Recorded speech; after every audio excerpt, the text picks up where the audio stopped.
We are live. Yeah. Hello. Hello, everybody. Hello, Internet. Welcome to Metal Theory. Jesus. Uh, Metal Theory is some fat guy that yells into a fucking camera all the time. Oh, the guy in the top right corner of my screen.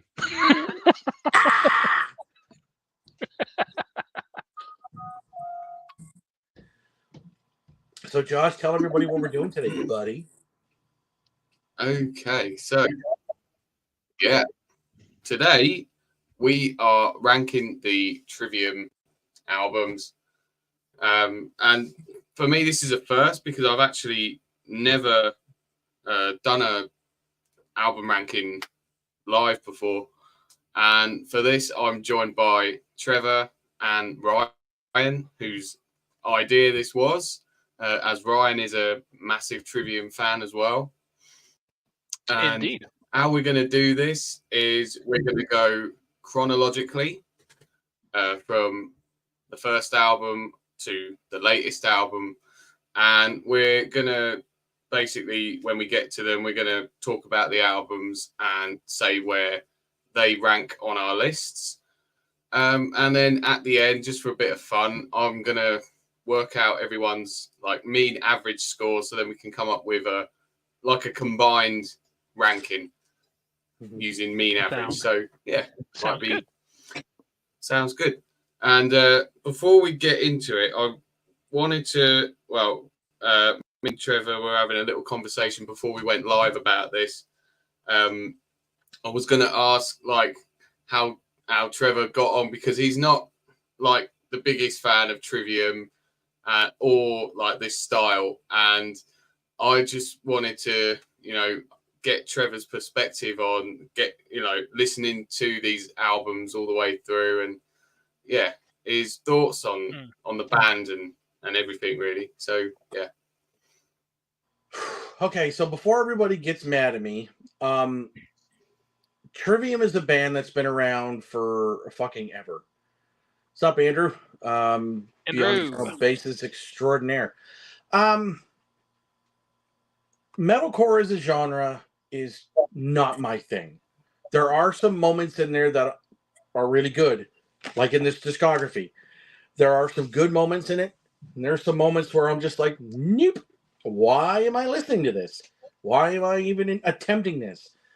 Not because I don't like each section of it, because there's metal and then there's supposed to be the hardcore part, which is supposed to be metalcore or metal hardcore. Mm-hmm.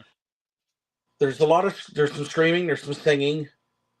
I don't dislike the musicians. The songwriting is fantastic. I expected more. Based on everything I know that Ryan has told me many times, based on the things that I've read in interviews, and then all these fucking people who have said, oh my God, you got to see them, they're amazing. I would probably love them live. Listening to a whole discography basically within a week, because that's usually how I work. Anytime I've done a ranking with Dave and the guys, or even just when I'm doing it for myself, I start and I go right from day one through to the end. It actually got to the point with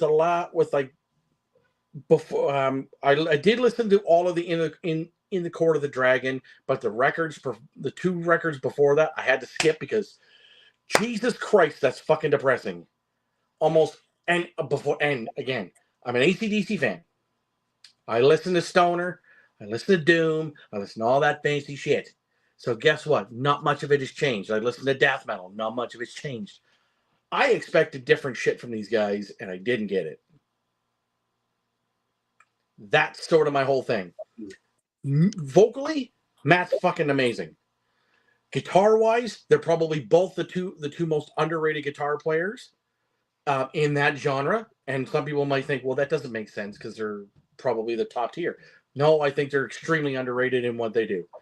Paulo, you're not gonna find a more underrated bass player, period, in the newer, in the 2000s, 2010s, 2020s, etc.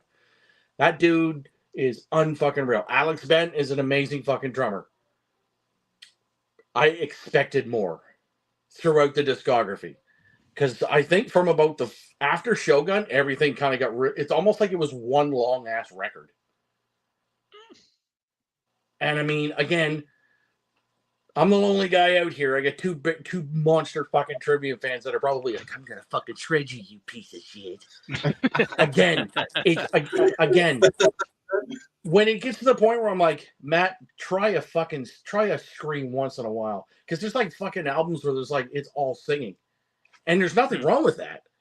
Because when Matt does it, once Matt got the vocal lessons and started getting his shit rolling, then he really took off. I have mass respect for these birds. Yeah. Whatever it was, just I don't know if it's subconsciously my brain saying these guys are far more talented than this. Why am I not getting it? Yeah. At least speaking for myself, I was kind of in a similar boat with them when I started. Like when I kind of joined up with listening to Trivium for the first time, it was in high school, and a buddy of mine had just picked up the deluxe edition of Ascendancy. Okay. And so he gave me that with I think the other albums he gave me at that were one of the Atreyu records, and he gave me Twilight of the Thunder God by Amon Amarth, which is a whole nother amazing album unto itself. Holy crap. Put on your Viking helmet and rape and pillage. Absolutely. Sorry. Yeah. So it took me a while to get into that one. Like I really kind of latched on more to the Atreyu side of metalcore first for some weird reason. I don't know why. Right. But and then kind of started getting into other kind of metalcore-ish bands from that whole scene as well, like like kind of more into the, I guess more like the pop punk core, if you want to call it that, like like A Day to Remember and that side of stuff. But I always kept coming back to Trivium, and I couldn't exactly put my finger on what it was. Mm-hmm. But for me, when it clicked, as in like, oh, okay, I really know where these guys are going, was when I heard Shogun. But I mean, like, we'll kind of leave the in-depth analysis of it when we actually talk about that record. But that was the one where it kind of clicked for me, and I was like, okay. And I mean, like, I've had peaks and valleys with the band. Like, they're still they're like one of my top 10 bands of all time, but there's still stuff in that catalog that I'm just like, what were you thinking? So I will say right off the bat that I can hear a lot of At the Gates and a lot of In Flames. For sure. Yeah, and those are one of Matt's bigger influences. So yeah, that would stand to reason. Slaughter of the Soul. That record has been, people have been trying to fucking imitate that thing forever, and not many have really succeeded. Yeah, but yeah, no, that's you can really tell that's where their things are, which is funny because I love In Flames and I love At the Gates, and yet I don't know. Maybe it's just here. Yeah, but at the same time, I mean, like, just because a band is influenced by them doesn't mean they're going to sound like them. And they're not going to have, like, that it factor, right? Like, I mean, like, and actually, I'm pretty sure there was a show at one point or another where Trivium was touring with In Flames. So that would have been, interesting. What record? I think that was the Metal Tour of the Year, wasn't it? I think it was them, it was Trivium, Lamb of God, In Flames, and I want to say Megadeth. Yeah, Megadeth. Oh, yeah. That's the show I was supposed to go to on my birthday, but it was ruined in 2020. Or wait, was that it? No. Yeah, Megadeth, Lamb of God, Trivium, and In Flames. Yeah. Yeah, I'm pretty sure that was the lineup, because I mean I wanted to see that one, but COVID happened. my fucking birthday on the 28th of October in Montreal. Tickets were bought. Buddy of mine was going with me, and then. Yep. Yeah. Fuck. And which is funny, because had I actually been able to go to that show, my opinion might have been completely different at this point. Yeah. And that's something that, I mean, I can speak to that too, where I've gone into shows where, like, there's been bands on the bill that I've listened to them, and I'm like, they're not that great or whatever. But then I see them live, and I'm like, that's a whole different animal, and you gain a different respect for them. Mastodon. See, I never saw Mastodon, but for me, it was Queensryche. Like, I saw them when they were playing with Well, they were opening for Def Leppard when they were in Halifax. That was an odd bill. None of that made sense to me at all. Oh wait, no, sorry, I said Def Leppard. No, that's a different show. That was they opened for Priest. Yes. So, because that was after Richie had his heart attack or his aortic dissection or whatever it was. But originally it was supposed to have been Sabaton, but just with the touring schedule, said they had to change out. So that's right. Yeah, because the show that I caught Priest on was with Mastodon, and the only song I had heard leading up to that was Blood and Thunder, and I'm like, yeah, it's cool. And then I saw them, and I'm like, I better listen to all their shit, and I did. And that was 2015, wasn't it? Yeah. You know what? Well, I missed that show by a week, and the only reason was because I was in university at the time. Yeah. And I had just bought tickets, and they were non-refundable, to go see Steel Panther, like literally the day before. Oh, God. If I had waited like 2 days to get those tickets, I would have seen the Priest and Mastodon show instead. Yeah. All right, now that we're 11 minutes in and we completely waffled on, Josh, take over before we get out of control here. You start that. I'm going to go get coffee to focus my brain. I'll be back in like 2 seconds. Yeah, we're just going off on tangents, but no, that's fine. That's cool. No, I was gonna say I would have loved to have seen that metal tour of the year with Megadeth, Lamb of God, Trivium, and In Flames. But of course, they never come over to Europe. They only did it in America, in the North America, which is very disappointing. But oh well, I'm going to get to see Trivium next year now, so that's good. You guys get everything else, so settle down. Yeah, you guys. Yeah, that's a whole other topic. Yeah. So who's starting? Are you starting, or is Ryan starting the stream? The ranking. I can't remember. I'm starting. I'm doing the odd. I'm doing the odd numbers, and Ryan's doing the even numbers. All right. Okay. Good. Yeah. So before we get into it, we thought it'd be a cool idea to do a little brief bio on the band.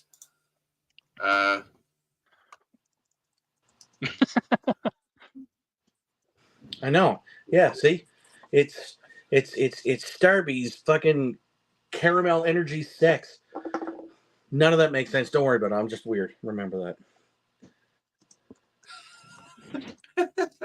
This is already going to be a normal stream. All right, boys, let's go. Oh, fuck. You should have been here for the $10 whores. Remember that, Josh? Oh, my God, yeah. Oh, no. That was at least, mad. I'm pretty sure Simon's watching Dave's fucking stream, so we won't have to worry about that coming up again. Yeah, that's true. Yeah, that's true. Because Dave's streaming, they're going to nick half the audience for this, but oh well. Doesn't matter. We'll carry on. Yeah, I'm going to do a quick, brief bio of the band and their early years, and then we're going to get into the debut album. So, band formed in 1999 in Orlando, Florida. Matt Heafy joined the band at the age of 12, originally just as a guitar player. The original members were Brad Luter on the vocals and bass, Jared Bonaparte on the guitar, and Travis Smith on the drums. However, due to creative differences, Luter left the band and took over on the vocals. Shortly after that, Bonaparte also left, so they were down to 2. And then after that, they recruited Brent Young on the bass, and they just continued as a 3-piece. The word trivium is a Latin 3-way intersection that they used to use to describe what their music sounded like, basically combining metalcore, melodic death metal, and thrash metal. In 2002, they signed to Life Force Records after they were impressed with some of the early demos that they were creating. I believe the Red and the Blue demos, they're called. Yeah. And in their career, they have released 10 studio albums, which we're going to be ranking now, 3 demos, 3 EPs, and have sold over 1 million records worldwide. So now we're going to get into the debut album, which I've got here, Ember to Inferno, released on the 14th of October 2003 through Life Force Records. It was produced by Jason Sukoff. And the album is just under 50 minutes long. It's about 49. This is the only album that they recorded as a 3-piece, as Corey Beaulieu would join after the album's recording. This is the only album that they recorded on Life Force Records. After this, they would be signed by Roadrunner in 2004. And also, this is the only album to feature Brent Young on the bass, as he was replaced by Paolo Gregolotto in 2004. So, yeah, I'll start. And I put this album 8th on my ranking, towards the bottom. And mainly it's because it's quite raw. I think the songwriting, it was quite there with this album. You know, you got to think, like, when they were writing this, Matt Heafy was 16, which is incredible to think. Mm-hmm. You know, he wrote better stuff at 16 than I did at 16. I can tell you that. Absolutely. But I mean, yeah. But when I come back to this album, you know, the production isn't quite as good. Obviously, it's because it's their debut and they're on a smaller label. The production, you know, isn't that great. But for what it is, I do enjoy it. But I just feel like that they went on to do much, much better on other albums coming after this. So, yeah, that's why I've got it in 8th. Understandable. Yeah, I would generally agree with that. I was going to say I used a kind of a slightly different ranking system, so I'll kind of have to kind of pivot as we go here. But Okay. Basically, I had very similar notes where it was basically, you know, yeah, okay, they were like 16, 17 when they were kind of putting this together. And for Matt to have handled all of those guitar duties as proficiently as he did for that age, I was, speaking for myself, I was incredibly impressed. However, I agree with you that I think the production was one of the major holdbacks of that record. The songwriting is 100% on point. Gave a pretty solid structure of their stylistic influences, kind of showed you the trajectory they were going to take. But I just found that they kind of, the production was really kind of harsh and almost kind of metallic-y sounding. It almost sounded like he had the treble boosted a little too much on it, because it was like all the guitars were really kind of thin and fizzy as opposed to having a lot of grounded bottom end to them. And because of that, I found the vocals didn't sit right, and like Matt's vocals were incredibly rough for what they were. You know, the technique wasn't all there. But so yeah, I would say like a solid, you know, like on a out of 10 thing, it'd be like a solid 6.5. But and the reason it's losing points is not because of the songwriting; it's mostly because of just the production. But I will say some of the songs felt a little disjointed with how they had arranged them. And some of them, I don't think that they had really dialed them in as well as they could have. Like Burn the Eye, for example. I found that one, it's like a 7-8 minute song, and it feels like a slog to get through because of the way they've arranged it. Mm-hmm. So, I mean, that's my take on it. I had given it like on a scale of like the old, like, you know, S to F rankings sort of thing. I'd given that a C, just because like it's good for what it is, but it's not as good when you compare it to other things. So I'd say probably I would put that like put that as probably my 9th record on there. So I'll just kind of adjust as we go here and give you a number ranking. That's fine. Yeah, fucking dead last. Wow. Really? That was that was unbearably horrible. I mean, and there's another record that's slightly better than it, only just based in production. And then I completely forgot that there was a cover on it, and I did kind of want to throw up now. I get the fact that they were just kids. Sorry, Death Angel did the same thing, and their drummer was 12, and they put out a far better debut record. I get it; it's in the 90s, but based on the fucking talent that these guys have, that fucking thing sucked ass. And you're right; it was the slog to get through. Matt was just screaming, just fucking because. I mean, he was 16; he didn't know how to do it right. I get it. We've all done it before. Yeah. Yeah. Guitar wise, again, you're not wrong. I mean, the songs are well constructed for what they could at 16, 17, and whatnot. Right. But it was rough to get through. I'm not gonna lie, because I mean, really, the next 3 or 4 records were like triple in terms of content and quality than this was. So, I mean, it's just easier for me to put this at number 10, opposed to the next several that come after it. So, right, that's pretty much that. Fair enough. One thing I just wanted to mention, I know like a lot of bands seem to be re-recording old stuff now. I feel like if they re-recorded this, I feel like it would make it so much better. 100%. Without fail. It would probably absolutely smoke most of other recordings. Yeah.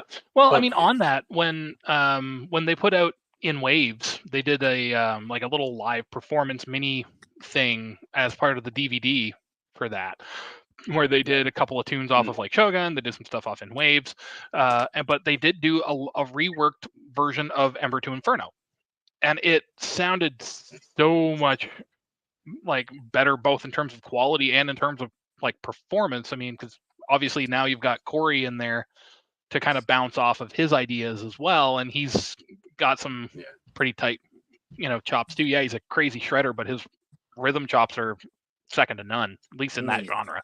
Yeah. Yeah, that was actually, I remember watching that, and it actually got me to check out this album because I'd never listened to it before watching that. Oh, really? Yeah. I'd never listened to this album before watching that, and I was, but this was years later, Yeah. I was fairly late getting into the band. Okay, fair enough. But, very quickly became one of my favorite bands, and I remember watching that on YouTube, and and then I ended up buying this album because of that. But yeah, I feel like if they had have like re-recorded it in that era, sort of the In Waves era, I think it would have sounded absolutely amazing. That's fair. Even now, though, they could even do it now, and it would still sound really, really good. Yeah. All right. Let's see here. Right. All right. So we'll move on to Ascendancy here in like 2 seconds. I'm just brain farting, so. Fair enough. Which doesn't take much for me. There we go. Just had to renumber my list here, so. And get rid of that, and that'll do it. Okay, good to go. Like I said, had to adjust my ranking system on the fly. So, all right. So from there, and if I'm staring at a screen, excuse me, I didn't think to write it down on paper because I'm dumb. Okay. So after the debut album, which was essentially just a combining of their few EPs with a couple of new tunes, they released Ascendancy in March 15th of 2003. So a pretty quick turnaround on that to kind of jump out that quickly. That might have been 04. I might have written that down wrong. I'm an idiot. It is 04. Excuse me. Either way, quick turnaround. So that was it was released through Roadrunner Records, co-produced by Jason Sukov and Matt Hathey.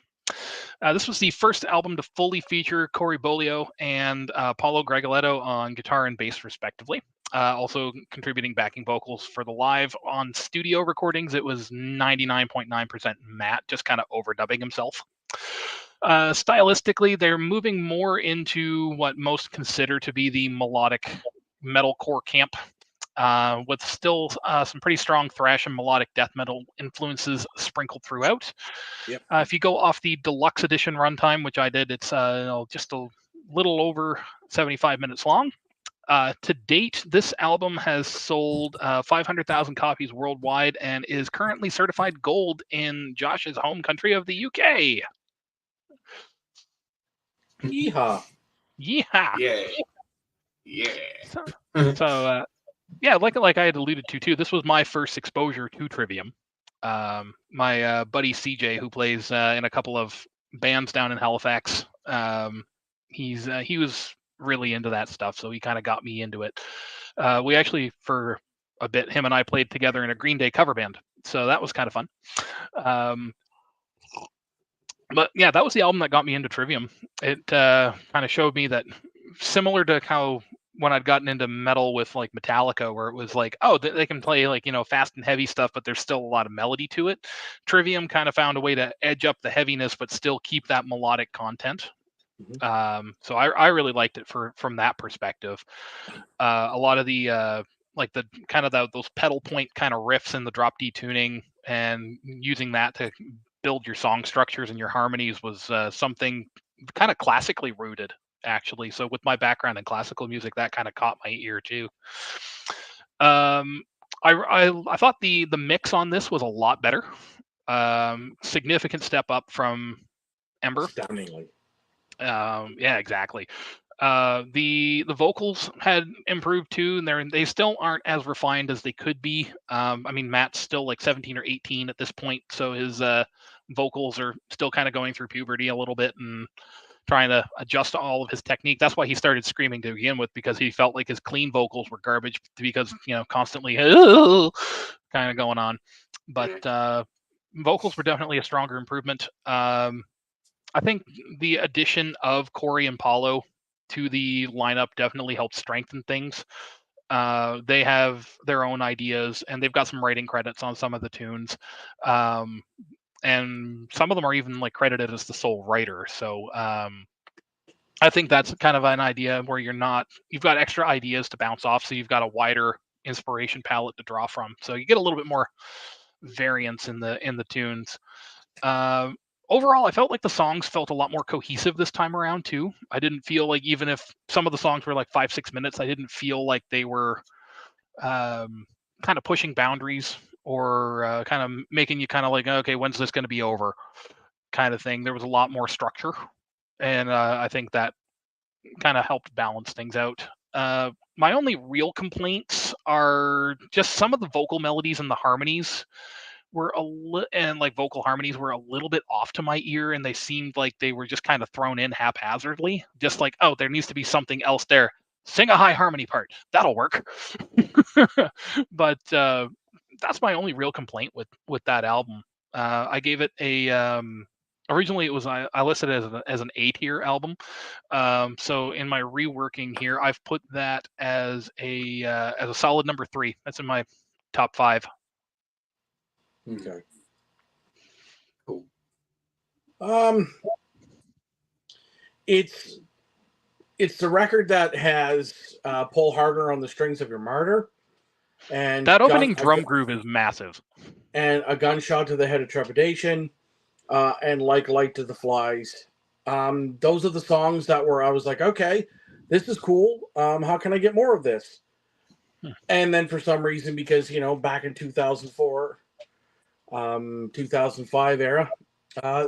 This was all over the place, as it still is at 42. I have this at number 6, okay. and Wow. some would question that as, why is it so low? Well, the top 5 is probably some of their best, in my fucking opinion. I'm sure you're probably going, what records does he have there, and where are they at? I mean, Ryan, you probably will know where what records are there, but yeah. This was unbearably long, and I find a lot of their records are long. If you shorten the damn things, because I just, again, and then everybody's like, yeah, but don't you like Metallica? Yeah, but I like Metallica when they're shorter. Yeah, but I mean, on that note, though, they've proven they can do the longer form songs and make it work. Because I mean, like, what was it? Inamorata, new album that was like what, 12 minutes long or something. Yeah, some I didn't bands should find it do was that, that and bad. some bands shouldn't. Yeah, Again, I it's listen to fucking Yob. It's their biggest song in my head is 14 minutes fucking long. Take that how you will. But I mean, at guess least it's not Funeral Doom. there's a band or two that I can handle, but other than that, I have to. Sometimes I just gonna go. Okay, I gotta shut this off. Yeah. Unless it's Lee Dorian and fucking with the Dead, then I'm all about that. It's again, it's a bigger step up, as we know. There's just no ifs, ands, or buts about that. They're still in their teens. Those 3 songs that I listed earlier, they were like they blew up everybody's brains at that point in time because it was Trivium and Trivium and Trivium and this and this and this. I'm like, okay, cool.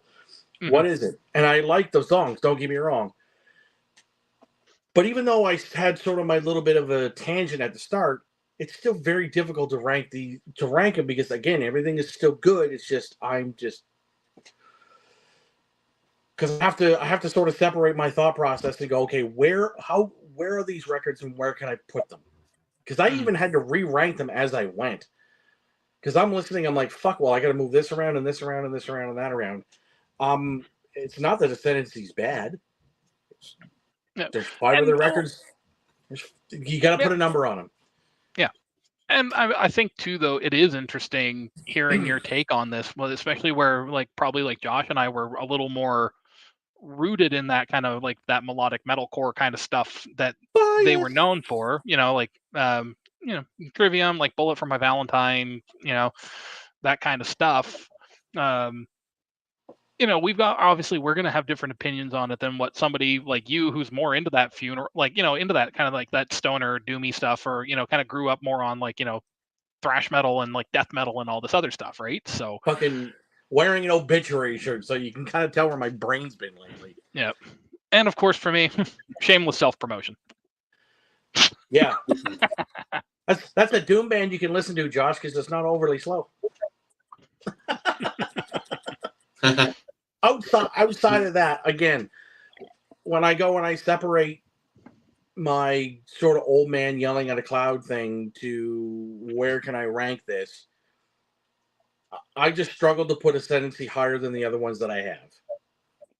Because they got better as musicians, they got far more professional. So I had to go, okay, how do I rank this at the end of the day? Well, I had to put them as they grew and where they were and how much better they got as musicians, and the songs were still there. Again, it's still not my favorite thing, but right, we move. And I mean, at least I know, speaking for myself, as I'm human, but like I find nostalgia plays a pretty big fact in that too. Like, because you're when you hear those songs again, they you kind of flash back to the time period where you first heard them, and you're just like, oh, I remember. I was in high school, I was doing this, I was blah, blah, blah, and so there's that kind of sentimentality attached to it. So, I mean, that's a little, so some of this is objective for me, and then some of this is kind of based on emotional longevity. Let's call it that, I guess. Yep. Understandable. What do you think on there, Mr. Josh? Okay, well, this has always been one of my favorite albums by them. It's always been up there for me. However, listening to them all again, I have changed my position on this album. Okay. Yeah, but only by one position. Oh God! It's so close between my top 2. I'm going to put it out there. Yeah, it's so close between my top 2. This and that other one, always chop and change. And for this ranking, they've changed. So I put this at number 2. That's fair. That's fair. I've always just really, really enjoyed this album for what it is. It's I love the really harsh vocals on it. His clean vocals are not great still, but I just love the aggression on this album. It's quite thrashy in moments.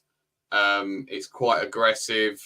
The production's really good. The guitar tone is excellent on here. It is. Yeah, it's a massive step up from the debut.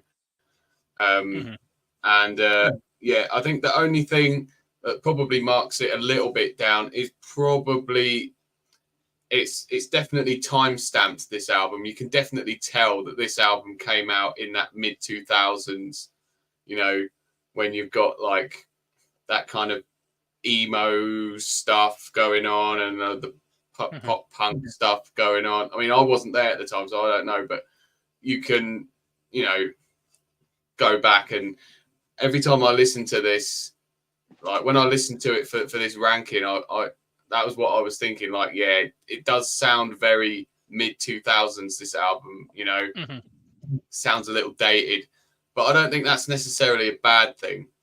No. Well, I mean, any record really is just a sonic timestamp of where a band was at that particular point in their career. So, I mean, it's kind of interesting to compare and contrast where they've been and where they've gone. So, I don't really think that in that way any album is really quote unquote bad. But, I mean, obviously you're going to have like bad records in the sense of like there wasn't a good song on them, or like, just sometimes that kind of stuff happens. But I mean, I know Trev and I have talked about this one. I mean, like, really, Load and Reload could have been condensed into one killer album, and that would have been a better sonic footprint in the Metallica discography. Agreed. But agreed. Yeah, I agree with that as well. But yeah, I just absolutely love this album. But just this time around, it's gone down one to second place. That's still not a bad rank. I mean, really, I'm surprised. I didn't expect Ascendancy to be under my top 2, but then when I re-listened to stuff, I was just like, yeah, I gotta really rethink about this. Yeah.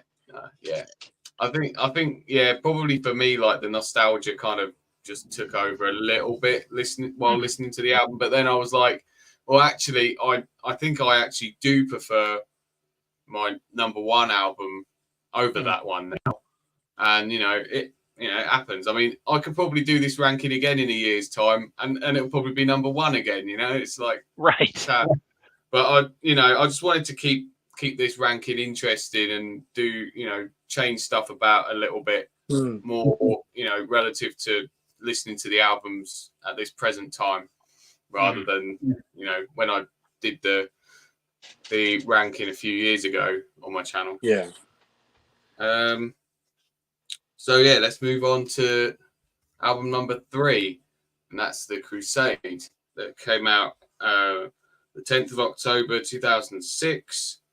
Also Roadrunner. It's 57 minutes long, and this was the last one to be produced by Jason Sukoff. And this album, they changed style a lot, more towards thrash metal, heavy metal style. Vocally, it changed a lot as well. Less aggressive sounding vocals, more cleaner sounding vocals, especially in the style of James Hetfield, which I'm sure we'll come on to. And also, around when this come out, the album got a lot of criticism because of the change in sound, which I actually did a video on. I did a video talking about this album and, like about the hate it gets and why I think it's a great album despite all the hate it gets. But despite that anyway, the album's certified gold in the UK. So it still has been a pretty successful album for the band, despite all of that backlash that it's been given. And yeah, I really enjoy this one as well. This is an album that I got pretty early when I was listening to Trivium. We got this one pretty early, same as Ascendancy. And I initially, when I first heard it, I had it above Ascendancy because I just really love that thrash metal kind of Metallica meets like Iron Maiden, but with a. I think he kind of short-circuited. Oh. It doesn't look like a good face, does it? No, he got a really bad time to freeze out. Right? Oh, Lordy. Josh! You froze out there, bud. Man, you got to rewatch this at like the late 30s minute mark. You're going to see your face. You're going to fucking die laughing. It was glorious. It's almost like a face. Yep, he got too into talking about the record, and he had a little had a little too much fun. Yeah, a little moment. Oh God. So where do you have it, Josh? Oh. And he's gone again. This usually happens on all our other streams, not on the ranking stuff like ever. Oh no. Fucking funny. Oh yeah. Oh brother. Now it's just this male pattern baldness. Embrace it. Come to the dark side. Do it. Okay. I'll take the long hair as long as I can have it. So we got you back now, kid. Yeah, beautiful. I think so. Yeah, you're lagging hard, man. Yeah, I know. My internet sometimes it goes to absolute shit, and I don't know why. I don't do anything different. I mean, it's weird. But, yeah, whatever. Anyway, so, just recap. I need to try and regain what I was saying. Yeah. Oh yeah, that's it. I was talking about. Yeah, I really like the like Metallica meets Iron Maiden, but with a modern twist on it, basically. And yeah, but I think like over the years, I've kind of come to understand the flaws with this album, and it's definitely not perfect. There are some songs towards the end that I feel like could have just been cut, especially like The Rising and This World Can't Tear Us Apart, those kind of songs. Yeah. I think could have easily been cut, some of those ones. But for the most part, I do really enjoy this album. I think the first couple of songs, Ignition and Detonation, are really, really good. I love To the Rats and Become the Dragon. And the last song, the 8-minute instrumental, is really, really cool as well. I've always really enjoyed that song. So in the end, I decided to put this album 5th on my ranking. Okay. It was higher, but just listening to the albums recently, I just feel like a couple of albums have just pushed above it for me. But that doesn't take away the fact that I think this album is still brilliant, underrated, and a bit underappreciated as well. Mm-hmm. So that's my thoughts. I have it at number 3. I kind of figured yours was going to be up there, yeah. I had it at number 3. It was a much better record than Ascendancy, and that's not to say anything bad about Ascendancy. You could tell that things really was really starting to pick up in terms of, again, of the songwriting ability, Matt's vocals. Yes, there is a lot more clean singing on here. I don't have an issue with clean singing, but in some cases it can get to be it can kind of grate on you a little bit. That being said, Matt really knows how to sing cleanly. Everything from the production to the songwriting to the riffs, like the guitar tone sounds great, the bass sounds very nice, the drums sit as they should in a fucking Trivium record. And as we get further into this discography, there's not much more I can say that you two are going to say that's going to make it any more wordy and fancy as it fucking was. I will say though that I've been looking at their Wikipedia here, so take that how you fucking will. Audio Hammer Studios in Sanford, Florida, and also at Morristown Recording in Tampa, Florida. Now I can't confirm that because I wasn't there clearly, but just finding out that it was part of it might have been done at Morristown gives it 2 extra stars for this fucking guy. Because hello, death metal capital of fucking recording studios. If that's where you want to go when you were doing the, the fucking the gurgles and the grunts and the farts and all that shit, that's where you went. So that gets extra bonus points for this guy. But yeah, it's a great record. That's why it's number 3. Yeah, no, again. Yeah, but Andrew, you listen to punk for Christ's sake. Yeah. I'm kidding. But, that being said, it's, Oh, yeah. And everybody's going to take that differently. What's kind of funny is you literally just said you liked the mix on this album, and I actually didn't. I thought it was a little bit odd.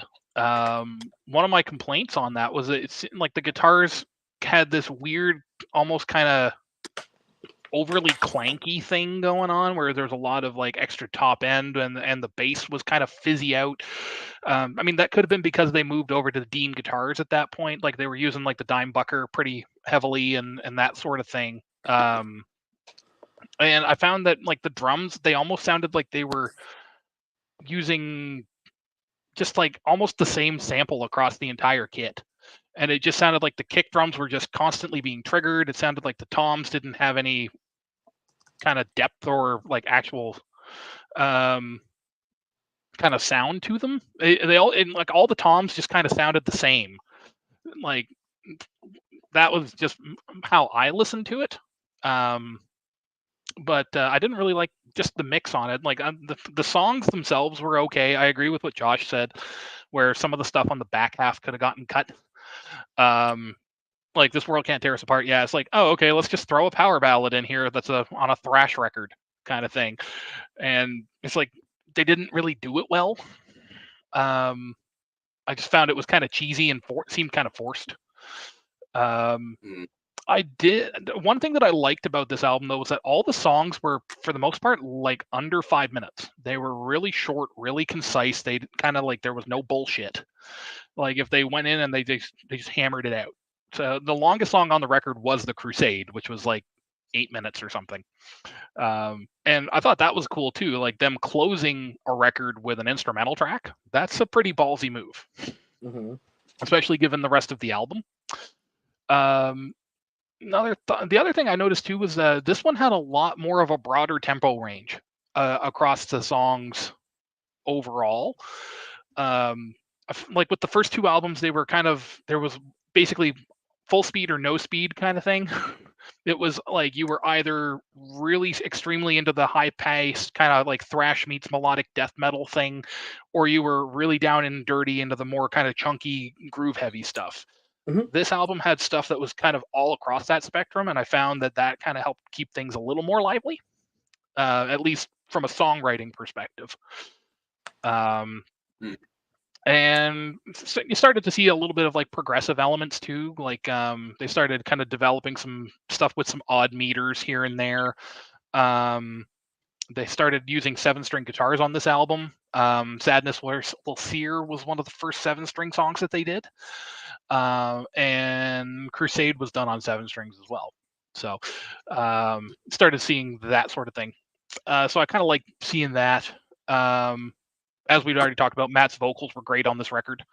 Kind of had that like Hetfield kind of clean grit thing going on where it wasn't full on clean operatic singing like Dio or something like that, but it wasn't full on screaming and grunting all the time either. So good mix. The only other thing that I thought was kind of odd was I found, at least with the other albums, lyrically, the songs kind of all gelled together. Like there was almost like kind of like overarching themes that were in them, whereas this one kind of felt a little bit scatterbrained, where it was just kind of like, how can I fit all of these different political, things to try and stay relevant into my song lyrics? Like, kind of going and writing about all these like mass murders and, people getting murdered for being gay and like all this other stuff. It kind of felt like he was like, how can I be political and still be heavy? It seemed a little lyrically, it seemed a little bit kind of forced and kind of didn't seem authentic to me. But I mean, that being said, one of my favorite songs on that album is Entrance to the Conflagration, which is that, talking about this woman who thought her children were possessed by the devil and she had to kill them. So, it's like, like he does what he does well in terms of like outlining the subject matter of the songs, but it just kind of feels like that's all it was, is like Wikipedia article, song lyrics. Yeah, pretty much. So, like, that was why I didn't like it. But, and I know he said as well, Josh, that he liked Ignition and Detonation. I didn't like those 2 tracks.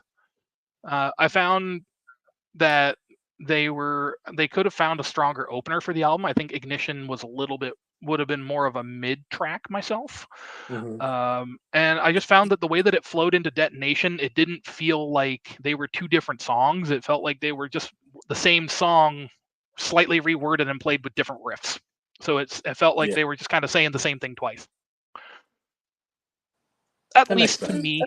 But overall, like, one of my like top 5 Trivium songs is Tread the Floods, just because of it's kind of a weird thing. I don't know why I like it so much, but it's a really cool little tune and I really like that one. So that's, take that with a grain of salt. But for my ranking, I gave that a 7.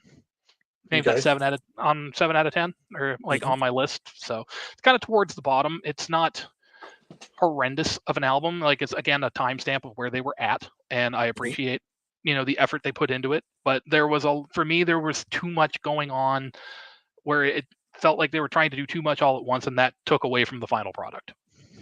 Yeah, I agree. In some cases as well. Yeah. But their next album, conversely, was a lot better off. And actually, I think I've showed you this, Trev. I'm not sure if I have or not.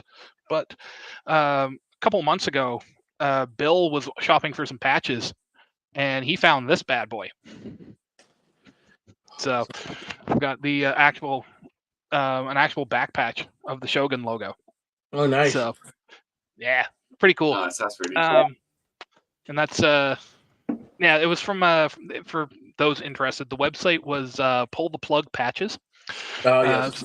Yeah, they do a lot of like small run patches, and when they're gone, they're gone. So Bill was on there and he saw that they had that patch, and he was like, "Do you want this?" And I was like, "Yes, please."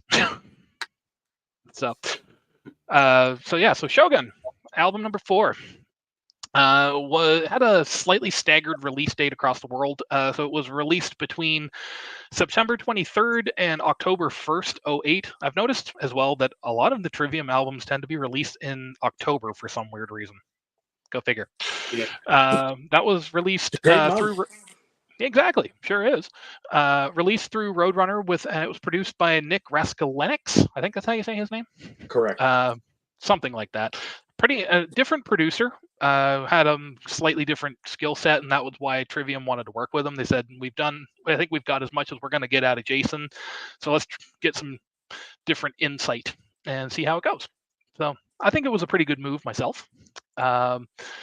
The deluxe edition has a runtime of about 5 seconds short of 80 minutes, so a little bit on the longer side, but I mean, bonus tracks, that'll do it. Mm-hmm. And sold 300,000 copies worldwide, and currently has attained a silver status in the UK.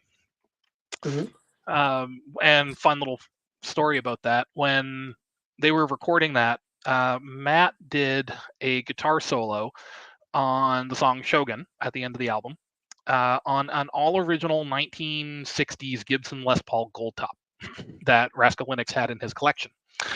And he made a bet with the producer that if the album went platinum, that he would give him that guitar. And apparently I saw like on one of Matt's Twitch streams, he actually said that bet is still live. If the album ever goes platinum, Nick is going to send him that guitar. Yeah, that's Wow. That's pretty cool. That's a pretty cool little piece of trivia. I like that.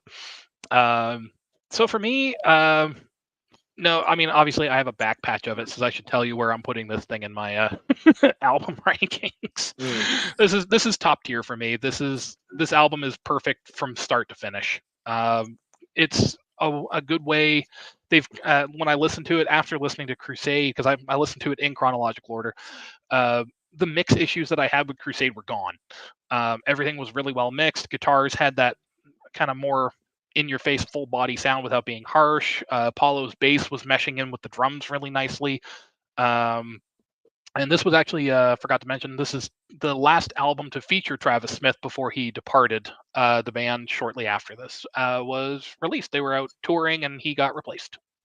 Yeah. So I liked, and the drum sounds on this album were massive, like absolutely killer sounding drum kit, in my opinion. I liked the kind of the Japanese theme that they had running throughout. Kind of took the idea that they were trying to do on Crusade with like, let's be thematic with this and kind of have these little things. And they expanded on it, but they actually did it right. I think the only song that really doesn't fit in thematically is Down from the Sky. That's kind of more in that political kind of camp from like the Crusade style stuff.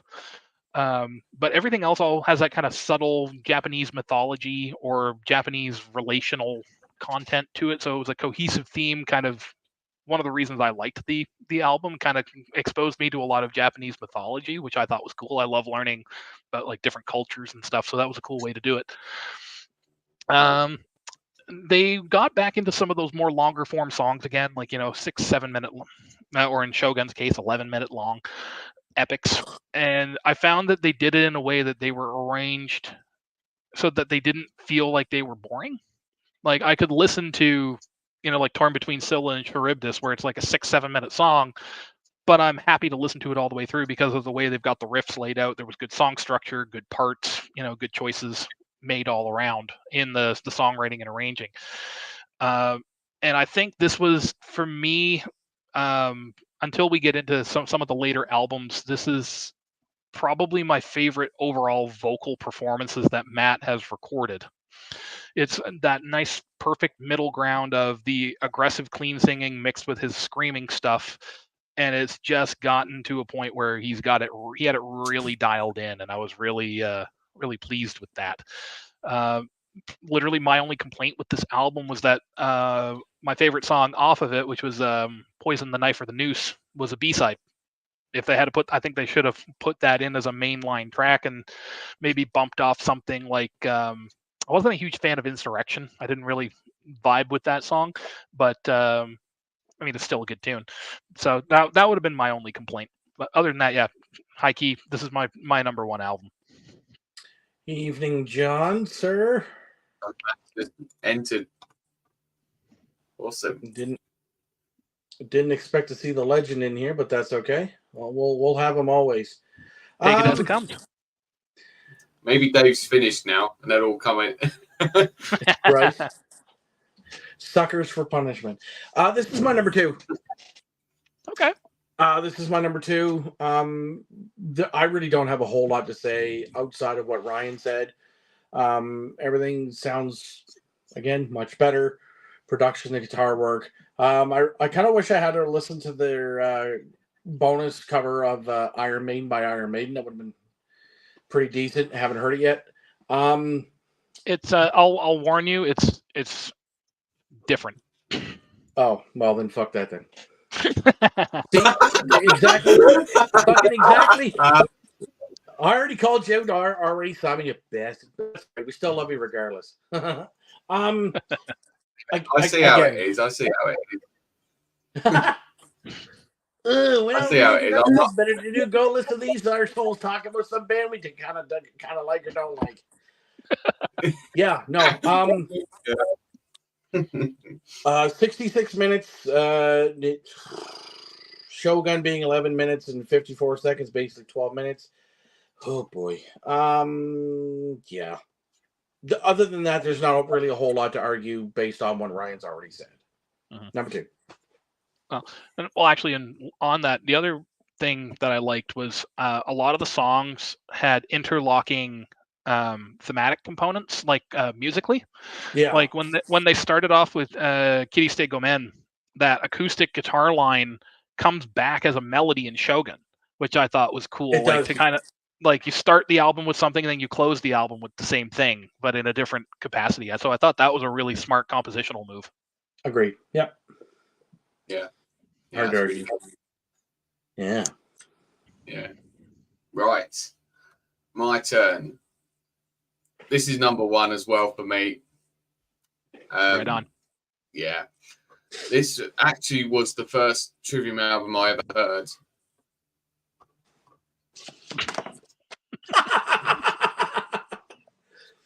Attaboy, Simon. Well done. But yeah, this is the first Trivium album I ever heard, and like instantly I was blown away and hooked. You know, yeah, I just listening back to the, you know, in the context of doing this, I feel like that it is a massive like improvement upon the Crusade. It's, you know, I've always felt like they took what they were doing on the Crusade and perfected it here with Shogun. And this album, I think, influenced a lot of their future music as well. We'll get into it, obviously, but especially, yeah, for the last couple of albums, I feel like they've taken a lot of influence from this album and almost like trying to, you know, recreate it in a way. But yeah, I really like the Japanesey kind of influence in the song titles and the lyrics as well. Well, I mean, Matt is half Japanese anyway, so it kind of makes sense for him to find that Japanese heritage and want to put it in his music. He did it with Ibaraki as well, his sort of kind of black metal project. It's sort of half and half, isn't it, really? Yeah, no, I absolutely love this album from start to finish. You know, I know it's a bit of a long album, you know, over an hour long, but when I put it on and listened to it, I even listened to it with the bonus tracks. It did not, you know, it went by so damn quick because I just know this album inside out and love it from start to finish. It's tough to pick favorite songs. I've always loved Throes of Perdition. Torn Between Scylla and Charybdis as well. I've always really liked.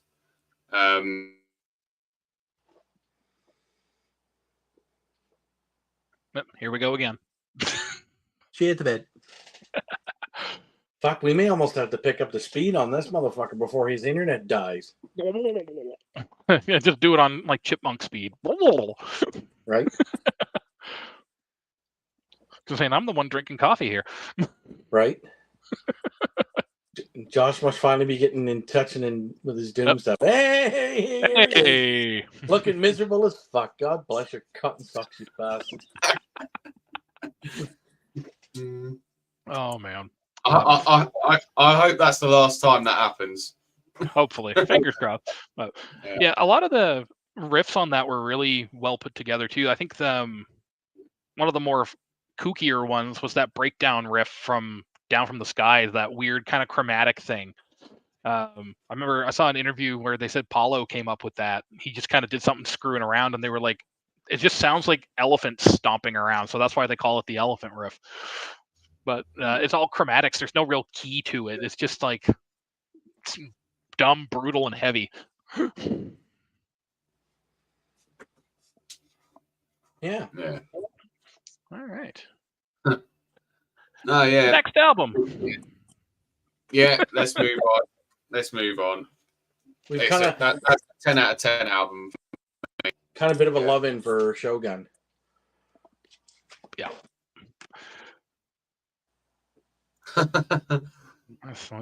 You were just thinking. Josh didn't realize you'd froze. Yeah, it's Da-da-da-da-da. It's like one of my coworkers does that. Ooh boy, that's another story for another day. Right. Okay, so yeah. Next album is In Waves from 2011. This was released 2nd of August, so not October this time. And this one was produced by Colin Richardson and Martin Ford. Yeah. Colin Richardson. Yeah, Colin That guy's Richardson. had his hand on some magic records. Magic. Yeah. Fuck. I mean, when you were the producer for like fucking Mentally Murdered by EP by Napalm Death, Realm of Chaos by Bolt Thrower, and Carcass's Symphony of Sickness, you're a fucked up individual. And he also actually, I'm pretty sure he produced the first couple of Bullet for My Valentine records, which were for me like kind of formative in my metal upbringing. So that's he's been all over the place. He did fucking From Beyond by Massacre, Carcass, Brutal Truth, Merciless, fucking Napalm Death, Utopia Banished, Fear Factory, Soul of a New Machine. Fucking holy shit. I should just do a goddamn video on Colin Richardson and his fucking production, for fuck's sakes. Yeah, he's got an ear for it, man, for sure.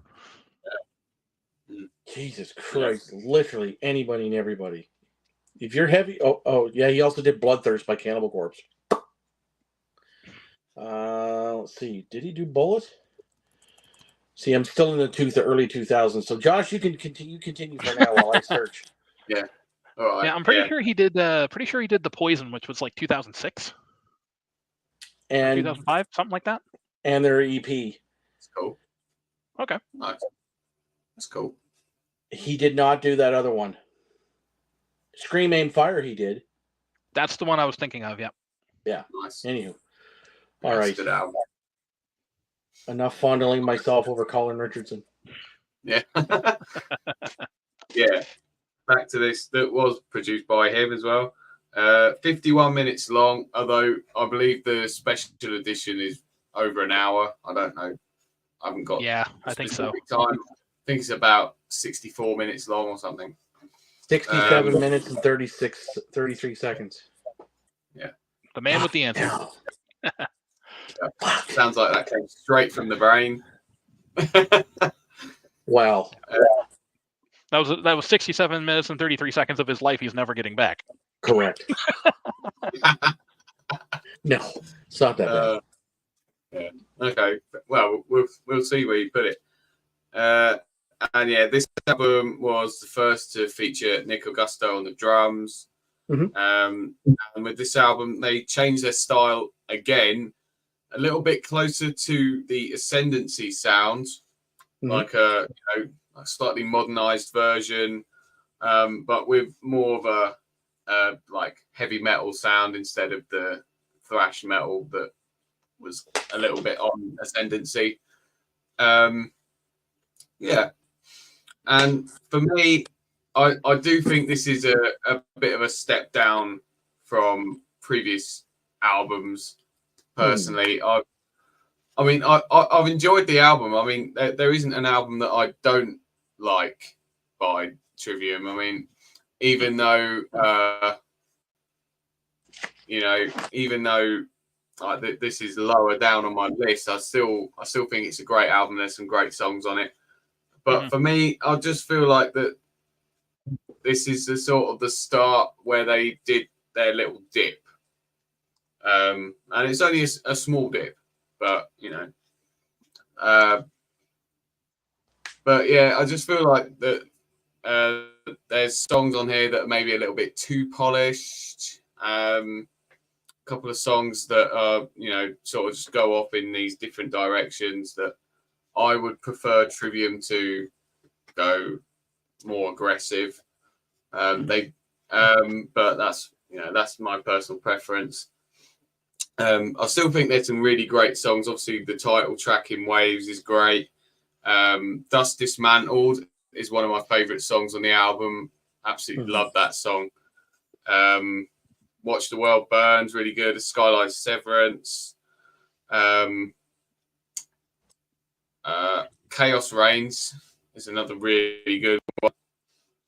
And I like how the album ends with that small instrumental, Leaving This World Behind, which is sort of a play on a section in Dust Dismantled, but they do it more acoustically, and then it kind of goes a bit eerie at the end, which is pretty cool.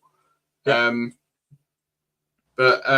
So overall, I think I just didn't quite enjoy this album as much as some of the other albums that they've done, and I've got it in 7th on my ranking. Okay. What do you think there, Baldy? I have it at number 4. Okay.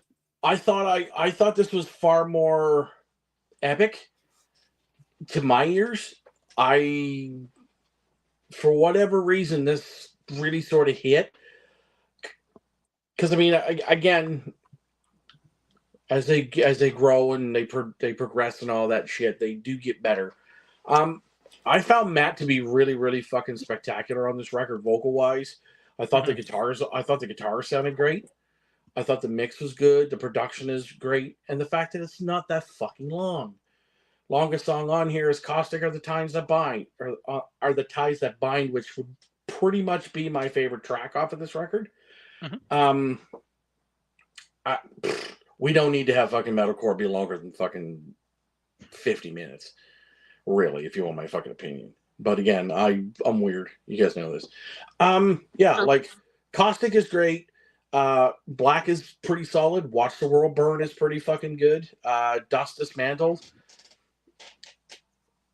It just sits at number 4. It could have gone higher, but again, with Shogun and the Crusade already being at 2 and 3 respectively, it wasn't strong enough for me to put it at number 4. So, yeah. Yeah, I agree with you on the. It's a very well put together record in the sense that it flows really well. Like the track list is great. Everything was organized in a really smart fashion, I think, especially with some of those transition tracks. Like around this time, from what I remember from the In Waves documentary that was included, Matt was getting a lot into like independent filmmaking and kind of like studying a lot of like avant-garde film stuff, and you can kind of see that in the documentary itself is how they've laid it out. So I think that kind of played a bit of a hand in scoping the album. It was laid out in a way that it was a really nice kind of peaks and valleys and kind of uppers and downers and a couple of quirks here and there. But yeah, it was definitely more groovy. Kind of taking a break from the progressive stuff, doing a lot more kind of almost caveman kind of style riffs, where it's just like how fast and how hard can we play these? And I think that kind of did them a little bit of good to get some of that extra aggression out. Following they had a lot of inner band turmoil when Travis left. So I think that kind of like worked its way into the production and the riffs and that sort of thing. But even though they were simple riffs, there was a lot of good orchestration, probably pulling from that kind of the film stuff where it's like, okay, how can I score this? And he was thinking, I think Matt started thinking more like a composer as opposed to like a metal musician, if that makes sense. Yep. Kind of thinking larger picture instead of just let's get through the song and figure out what it needs later. The other thing I noticed was I liked the distinct stylistic differences between Matt and Corey's leads on this album. I found Matt went for more of that kind of more simplistic, almost like kind of bluesy dad rock kind of vibes, where Corey was doing the more over the top shreddy technical stuff. So for me, it was a lot easier to distinguish who was playing the solos, and I could be like, oh, I really liked Matt's solo on that or whatever. So I had an easier time distinguishing. Like the solo on actually on Caustic that he did was just melodic perfection. It was. And I agree. That's easily my top song on that album. But Forsake Not the Dream is a very, very close second. And I really liked Inception of the End too. That main riff being all kind of string skippy and weird kind of caught my ear one of the first couple of times that I heard it.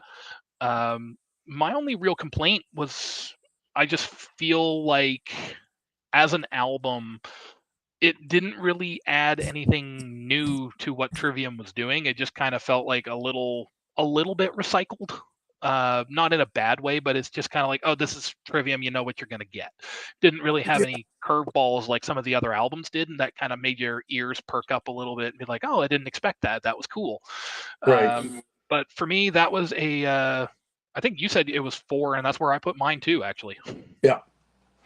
That's just right under Ascendancy. Just the album solid from front to back, and good mix of the melodic versus heavy debate. And I mean that's always been kind of in their camp anyway. But yeah, I really like that. That's easily like an easy top 4. Yeah. All right, and following in waves, we have the next album number 6, I believe. If I did my counting right, it might be 5. I lost count. I'm stupid. 5. Or 6. Sorry. 6. Okay. Yeah. 6. Vengeance Falls released back in October again. Released worldwide across October 10th through 15th of 2013 through Roadrunner. Produced by David Draymond from Disturbed. Oh God, that explains a lot. Yeah. So this was the second and last album to feature Nick Augusto before he departed in May of 2014. Runtime, even on the deluxe edition, is just a little over an hour. So not horrendous, 65 minutes. For me, I liked, I think Matt's clean singing kind of took another direction here, probably from working with Draymond. Draymond's got very specific vocal stylings and phrasings, and kind of, he does what he does. Obviously, Disturbed are famous for a reason, but for me, I found that was a detractor. I found that because of the work with Draymond, he didn't produce this as if it was him looking at how can I make these songs the best that they can be. It was him coming at it from the mindset of almost like making a Disturbed record with different band members. And because of that, I found that the album itself was just very flat and lifeless. There was like maybe 3 songs on it that I liked. It was just very flat and boring. Matt just sounded like a different version of Draymond. He almost like, okay, here, I'm going to take all of your vocal patterns and stylings and just throw them over top of Trivium stuff. And for me, like, this is my number 10 album. I absolutely cannot stand listening to this, with the exception of Strife and Through Blood and Dirt and Bone. Those are the only 2 songs I like on this entire record. The rest of it can go right in the bin. Yeah, basically. Well, it's 47 minutes and 47 seconds. Thank fuck for that, because it was a lot easier for me to skip through. This is number 9. Now knowing that it was produced by fucking David fucking dipshit that's never changed his vocal pattern in the entire history of his fucking inception as a fucking shit vocalist and fucking shit fucking Disturbed. The first 2 records by them were great. Everything else went to dog shit. Sorry, David, you can't sing. Oh, fucking, they did the Sound of Silence great. Fuck you, dick nose. You know what? They didn't write that, though. That was a cover. I know that. I'm very well aware of that. The original is 1,000 times better. And I realize now that I'm pretty sure it was fucking David Draymond's idea for them to cover Losing My Religion. Because there's no way Trivium was going to just say, oh, we're going to do this. Maybe it was, and if that's the case, well, whoever's idea that was, it should have. They've never been punched in the nose, and it shows evidently. I mean, to be fair, I think it was a B-side from one of their later records. They also did a cover of "I Don't Want to Be Me" by Typo Negative. So, go figure. Yeah, again, that band's never been punched in the nose, and it shows. Look, I don't dislike Typo Negative. There's only certain bands that can cover fucking "Losing My Religion," and Lacuna Coil is one of them. If you haven't heard that version, I suggest you go give it a whirl. This was ass. And I know as ranty as I've been on this, it's still only just one position higher than Ember 2 Inferno. It's number 9. It's my God, that was bad. Yeah, it's like I said, it's Disturbed 2.0. And the funny thing is like those are the two only bad records. Everything from number 8 to number 1 in my list is good. It's just unfortunately I had to put a fucking number by it at the end. Yeah. But yeah, that was just my thing. Like I said, like it was compared against everything else in their catalog, this was the weakest output. Yeah. Snorville. Yeah. I mean, but at the same time, like I say, even though I cannot stand this record, some good stuff came out of it because Matt was talking about like learning the production side of things from Dave and he got some extra vocal tips on how to like improve his singing range. So I mean, you're going to learn something from people you don't necessarily like. So, I mean, there's pros and cons, right? But this one just has a lot of cons. Yeah, it does. It does. Yeah. But and with like I say, with like number 8, number 7, 5, and number 1, it was just like, ugh, do I have to fucking put these spots? No, but I did, so you can chastise me later. Fair enough. So yeah, Josh, where do you have it, bud? Yeah, I've got it in a similar position to you guys. I've got it at number 9. Yay. The same as Trev. For me, within Waves, I think that there's still some really, really good stuff on that album. Mm-hmm. But then you listen to, say, the more softer songs from In Waves, basically just bleeds into this album. I've always kind of felt that that they kind of just got a little bit more commercial, more softer. And as I said, this is the dip that they went in for 2 albums, let's say. This album, although I do think there's some good songs on it, I just think it's one of their weakest outputs in terms of songwriting and just generally the songs are quite not exactly basic, but they're a bit more that simple structure of a song. That's what I think. Even though I do really like Strife. Strife's a cool song. I always recommend that song to anyone who has never listened to Trivium. I think Strife's a song that most people can get into. And another one, I like Through Blood and Dirt and Bone. I think that's a really good song. Villainy Thrives, I've always quite liked that song as well. But yeah, the rest of it, you can kind of just take or leave, really, because it's sort of just that. I just find generally that even when I was re-listening to it, that I didn't remember anything from it except for those 2 songs. Like I was like, I remember hearing this, and I remember hearing this, and the other ones I was just like, they all just kind of blurred together. I was like, it's a really forgettable record. Yeah, agreed. On that note, let's fucking move on. Ta-da! Is it Josh's turn? Yes, Josh. It'd be him for next one. Okay. Yep. Okay, so the next one they put out again 2 years later in 2015. Silence in the Snow. Another October. This one on the 2nd of October. and this was produced by Michael Blasquet. It was Yes. the only album to be produced by him. It's a pretty short album, only 43 minutes, but I think the deluxe edition is closer to 50. Oh my god, what has happened to Trev? I don't know, but whatever. It must be an iPhone thing, because like as soon as I put a thumb up or something, I'll have like one of these little thumb up things. Yeah. I do double thumbs up, and it's like fucking explosions. It's amazing. Oh my god.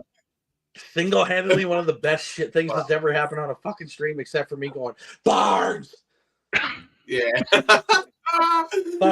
Fucking fabulous. That was amazing. God. Right on. That was funny. That was perfect though, because you were like, "Yay, short album, fireworks." Yeah. We're gonna watch this back and have a good laugh. That was fab. Oh man. Yeah. It's gonna be entertaining as hell. Okay, where was I? Yes, 43 minutes long. Yay. This is the only album to feature Matt Medario on the drums. The intro song Snowfall was composed by Ishan as well. It's pretty cool. Oh yeah, that's right. This album is most definitely the softest and most commercial album. It kind of has got that more modern metal rock sound with a touch of an old school vibe going on. This is the only album to feature clean vocals only, and that was due to Matt blowing out his voice in 2014. And at the time, I remember watching a thing about it, and he was saying like that was the only thing he could do at the time was just his clean vocals. He couldn't do the screaming vocals because his vocal cords were gone, and he had to get a vocal coach to come in and teach him, to try and get his voice back, get his voice rehabilitated. And he got the same vocal coach as M Shadows. Ron Anderson. Cross. Yeah. Ron Anderson actually is the guy that he worked with. Oh, Ron? Yeah. I thought it was Melissa. No. I was gonna say I think that Matt Shadows has worked with Melissa post working with Ron, but yeah, you're right. Yeah, no, they both worked actually because I guess Hafey knows Matt pretty well from Avenged, and when they had heard that, like Shadows reached out and was like, "Dude, what do you need?" And he's like, "I went through this. I've blown out my voice. What do you need?" And so the guy got him into contact and kind of worked from there. So was I can only imagine how terrifying that would be, especially like Trev and I are vocalists, so I can only imagine the like absolute shit show you would be going through in your head trying to figure out like, well, what if I can't do this anymore? Yeah, because I'm fucked. Yeah. There's no la la la la la. Like no, it's either or nothing, Yeah. So no I can only imagine how terrifying that must have been for him. But to have still bounced back and worked with it, like I think that was a big thumbs up from me. Especially with like having to work within that limitation and still find ways to be creative. I think that's a sign of a good musician and a good composer. Is if you have limitations to work with and you still find ways to do output, that's awesome. Like I know from actually Bill told me about this from an interview with Elton John back in the day when he was saying like, when he was all on the drugs and stuff, and he's like, I was putting out music because that was that gave me something to focus on that wasn't drugs. So he's like, was it my best material? No, but it kept me working and it kept me moving in a direction. Yeah, definitely. Yeah. I think it's quite commendable, really, that he was able to provide vocals, especially at the time where he was trying to rebuild his voice. So I think that definitely had an impact on what they were writing as well at the time, because obviously they had to go softer because Matt's voice could only do the clean stuff. So I think that is why they took the direction with this album. And it's for what it is, I do like this album. It's I know this is an album that a lot of people don't like, or it's a little bit more commercially successful, but I've always enjoyed this album, and the fact that I've put it bottom is doesn't say that it's that's not me saying that I hate this album. I think it's utter crap. Right. Something has to come last, and for me this is only bottom because it's probably the softest album they've done, and I prefer their more aggressive, more thrash stuff, and what I'm saying. But even then, I still enjoy this album. I like the title track, "Silence in the Snow," "Dead and Gone," "Pull Me from the Void." I think it's a cool song. Yeah. Ryan, where did you have it? I was gonna say, well, I hadn't talked about this one yet, but okay. This was I actually had this one a lot higher up than probably some people would expect. Okay. I had it as number 6. I had it just above the Crusade. Okay. So not much higher than mine. Yeah. For me, I had looked at it as I think, as I said, like the having to work within that limitation. I found that for me, that was kind of a big thumbs up, like having to work within the only clean singing thing, but still finding ways to do what they want to do. In the interviews, Corey was saying that like they kind of wanted to give it that more 70s, 80s kind of hard rock, early heavy metal feel. Even when they were writing demos from that, like "Silence in the Snow" was actually something that was written during the Shogun sessions, but they felt it didn't fit thematically with the album, so they kind of just shelved it and found something else to do with it. Yep. But for me, one of the reasons I love this album is because Matt has been limited. I found that his clean vocals like took a very significant step up. To me, like his melodic content and his phrasing got a lot better. Mm-hmm. And like even as much as I love the big, heavy, brutal stuff, I've always been a fan of melody. Like if I'm listening to anything kind of bigger and brutal and whatever, if there's not some sort of a melodic element to it, I usually tend to kind of forget about it.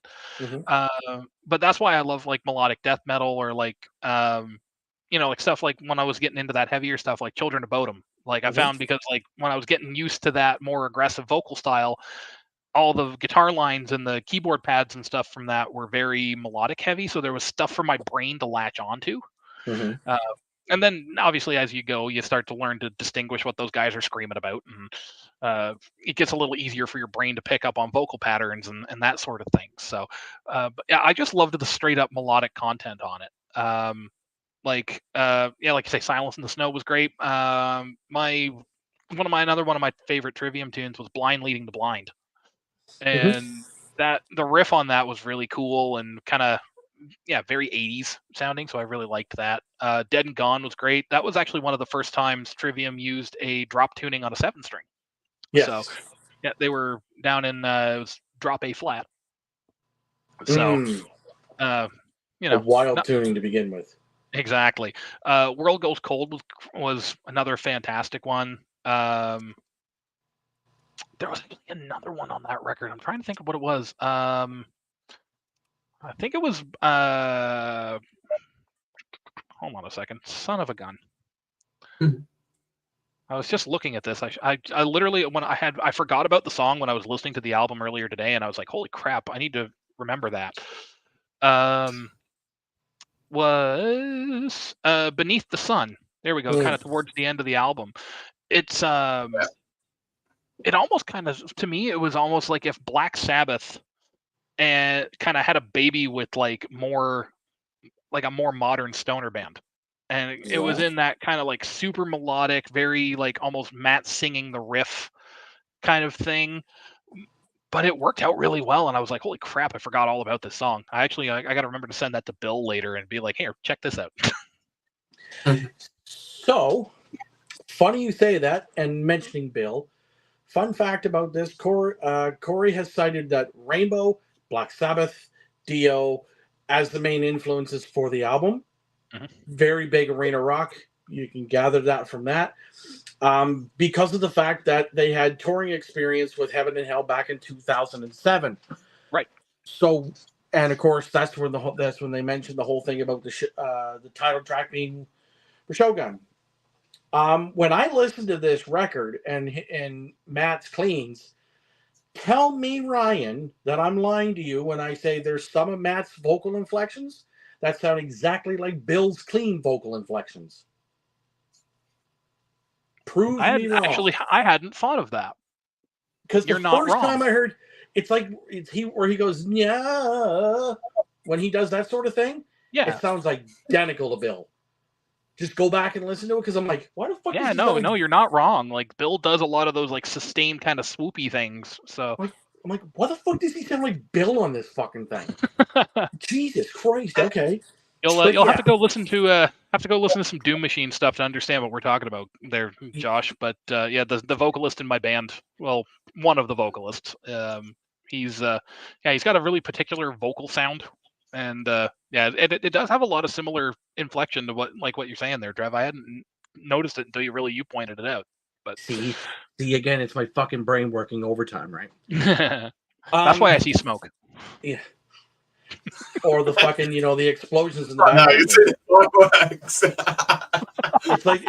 It's like that whole explosion thing was like that guy, the GIF where his head explodes, and then I put the thumbs up, and it's like fucking rainbows and shit. I have it at number 8. Okay. Number 8. It's an arena rock record. I don't dislike arena rock records, but I do kind of give it a little bit more love now, just simply based on how Matt fucking basically cooked the piss out of his voice. Yeah. At Vengeance Falls or whatever, or on that tour, and then he had to sing basically with shit of sorts. But so, yeah, I really enjoyed that, and I'm actually gonna start putting that album more into the rotation. Just it's one of those ones that I kind of slept on, I think. Yeah.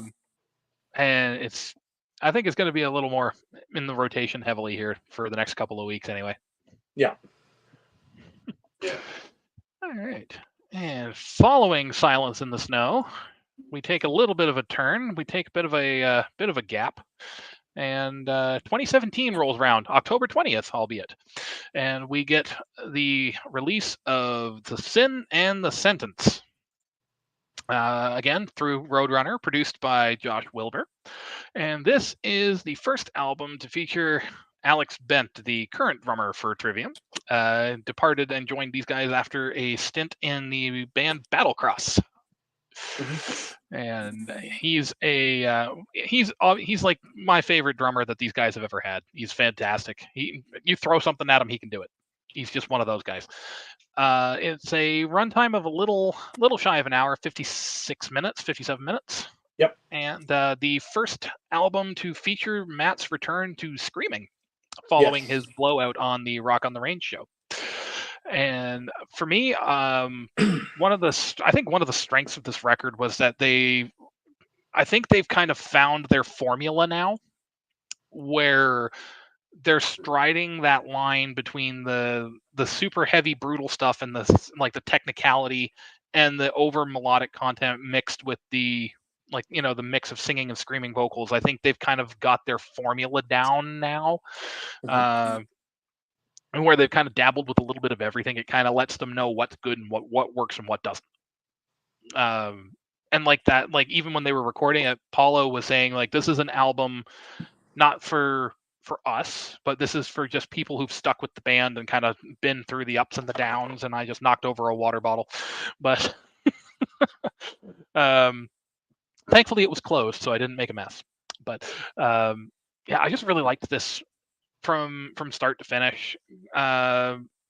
it's just like, everything seemed to be kind of firing on all cylinders, and Matt kind of enhancing and refining his screaming technique from the vocal coaching seems to have really kind of done the band a lot of good.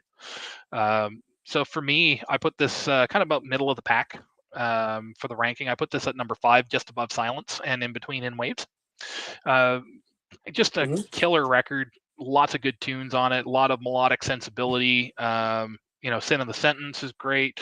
Heart from Your Hate is a really nice kind of melodic banger. And I like that idea of when Matt was talking about the lyrics on that, he said, it's always you want to rip the other thing. He's like, it's always like a negative connotation. So he was just kind of like, he wanted to kind of flip that on its head a little bit and kind of go that way. But I liked that. So I thought that was cool. And what's the other one from that one? Beyond Oblivion. Yeah. That's a really good one. So yeah, I really like that. So like I said, 5 out of 5 on the ranking list here. Okay. Joshy, whenever you're unfrozen. While we're waiting for him to unfreeze, why don't you go? Yeah, this was really good because I sort of. Oh, we just lost Josh. No, that's okay.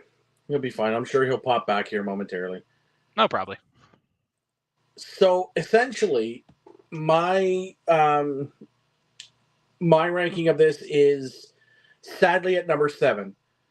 Okay. And again, because fucking the other two, the last 2 records are, one is slightly higher and another is way up there. Hi, Josh. Hey, there he is. So Josh, in case you didn't hear that, I have this ranked at number 7 because these 2 back to back were really, really sort of tough to rank. But once I got to the last 2, it was an easier decision to put them where I have them. But again, like I said earlier, from number 8 to number 1, you could almost interchange a lot of them. Mm-hmm. Welcoming back to Screaming. Alex Bent comes in on the drums, and this is where Trivium really sort of starts to get better. It's just sad that I have, the Silence in the Snow at 8 and the Sin in the Sentence at number 7. The title track is fantastic. The Heart from Your Hate is great. Just about most of this is really, really good. Again, this is one I just had to put a number by, and sadly, it's number 7. Yeah. There's only 2 more records, and I only have 2 more spots, so you'll have to wait and see where they both lie. Yeah, buddy. I may get yelled at. I may not. Who knows? Hey, if you're ranking. Yeah, Josh, tell me a story. Fair enough. Okay, well, this album is one that I've always gravitated to. Like, as soon as I played it for the first time, I really enjoyed it, and I've always had it in my top 4. And until recently, with albums that have come out since this one, but it's just the way that things have gone in my ranking now. It's gone back into the top 4, and I've got this currently at number 4 in my ranking. To me, I feel like this is like a return to the Shogun album, but done in a modern way, and it's kind of starting to take that modern sound that they've got and fuse it with the Shogun sound, and I think it works really well. Obviously, you've got the songs that are a little bit more commercially sounding, but also you've got some fantastic songs like the title track, Beyond Oblivion, The Wretchedness Inside, Sever the Hand, Thrown into the Fire, all absolutely fantastic songs. All long, like slightly longer songs as well. Shows off their musicianship and starts off the trend that will carry on for the next albums.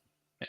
I forgot to mention as part of my notes for that, I found that Matt was doing some ghostwriting for some different bands and stuff, and he ended up ghostwriting the Wretchedness Inside for an undisclosed band, but they ended up passing on it, and so then he reworked it and turned it into a Trivium tune. Yeah. Yes, I just reading that now. Yeah, I remember that. I think it was Slipknot. I swear it was. Yeah, I could see that. That swear sounds he like wrote something it for kind of in Slipknot. their camp. Yeah, For who? Yeah. Slipknot. For Slipknot. Oh, God, what the fuck would he do that for? I don't know. Matt, don't fucking lower yourself. That's another thing. That's another band I fucking like the first couple records and then fuck the rest of them because they've ruined drummers. Anyhow, Yeah, carry that's on. true. Yeah, Before that Right. gets So moving up to the penultimate album now, and that is What the Dead Men Say. Come out in 2020. This time not in October, but this was released on the 24th of April in 2020. And I remember that because it was literally like 2 days away from my birthday, and I pre-ordered it and I got it before my birthday, which is really cool back then. nice. This was also produced by Josh Wilbur. It's 46 minutes long. And for me, yeah, this just continues where Sin in the Sentence left off. It's, you know, it's in that same sort of sound, but I feel like this one isn't quite as good for me. It's really close because what they've been doing with the last 3 albums has been so consistent. You know, I do really dig this album. There's some really good stuff on it. It's, you know, it's let's have a look. So yeah, really love What the Dead Men Say. Catastrophist as well, Amongst the Shadows and the Stones, and then it kind of goes a little dip for me with the next couple of tracks. Sickness Unto You is a fantastic song, great vocal performance, I think, in that song. And Bending the Arc to Fear. Scattering the Ashes, I've never been a massive fan of that song. I just feel like it's a little bit of like a rehash of an older song that they've already done. But overall, I think it's a really good album, and I think it just goes to show how good their discography is. The fact that I'm putting this in 6th place on my ranking. Interesting. Okay. Yeah, see, I actually, I kind of disagree with what you're saying about it's not as polished or not as together as Sin in the Sentence was. I actually think it's a step up, personally. For the way that I kind of looked at it was, I remembered more songs off Dead Men than I did off Sin in the Sentence. I found those songs stuck with me more. I was actually looking through the list of tunes on that album, and I have literally, I think the album's got like 11 or 12 tracks, and I have like most of them in my playlist on that I listen to on a regular basis. 10. 10? Okay, so I think then the only 2 that I didn't have in there, or actually no, it was only 1 that I didn't have. Sorry, it was The Ones We Leave Behind is the only one I've left off, but every other song, or actually wait, no, sorry, I've got that backwards. It's the instrumental that I don't have. Yeah. So just to start, because I mean, like, nobody needs that. But yeah, literally every other track on that album I have in my playlist.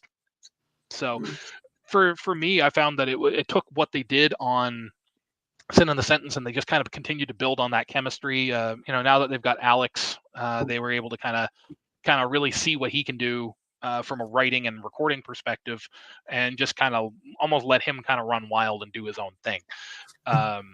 And it's just all the songs, like, great mix of like the same thing, great mix of melodic content, great mix of the heavy stuff, little tiny bits of like kind of progression here and there, but at the same time, all the songs are still, for the most part, like really short and concise.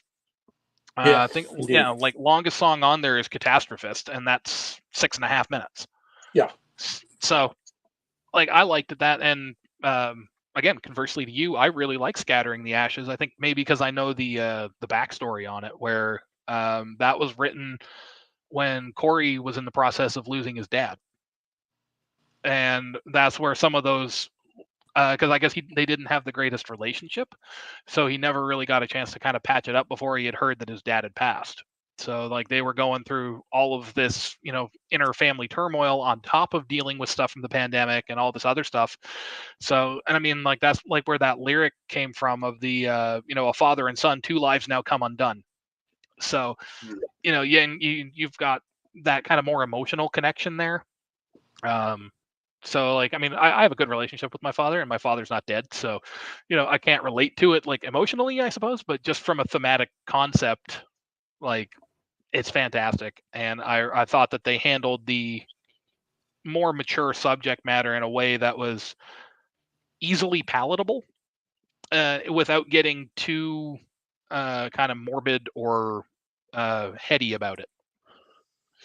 So, at least speaking for myself, this is actually my second favorite album. This is right underneath Shogun. Yeah. Oh.